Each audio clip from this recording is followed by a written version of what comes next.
Let's take a look today at a scene from the last week of Jesus' life. We can find it in the Gospel of Matthew, chapter 21, and it reads this way. Jesus entered the temple courts and drove out all who were buying and selling there.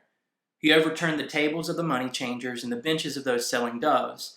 It is written, he said to them, "My house will be called a house of prayer, but you are making it a den of robbers." In the time of Jesus, the temple in Jerusalem was seen as God's house. It had been built so that the Jewish people could come and worship God and find his forgiveness and his grace. And the temple was set up with a number of different sections. And the outer court, where Jesus is in Matthew 21, was called the Court of the Gentiles. And it was a place specifically for people who were not Jewish.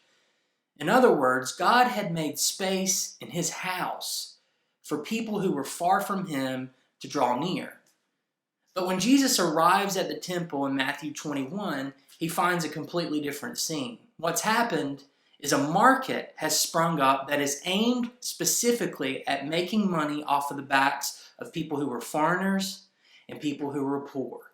It had essentially created a scenario that said, if you don't have enough money or you're not from the right zip code, you might as well not bother coming to God at all.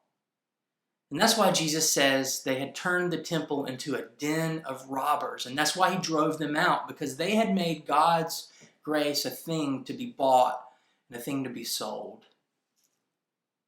Jesus fulfilled all the ceremonies, all the sacrifices, all the longings of the temple, so that today God's gracious welcome is not limited to one physical location in Jerusalem, but it's available to all of us no matter who we are, no matter where we are.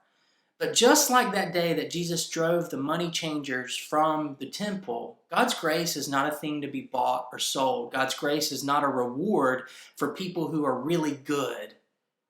God's grace is an inexhaustible gift to be received with open hands.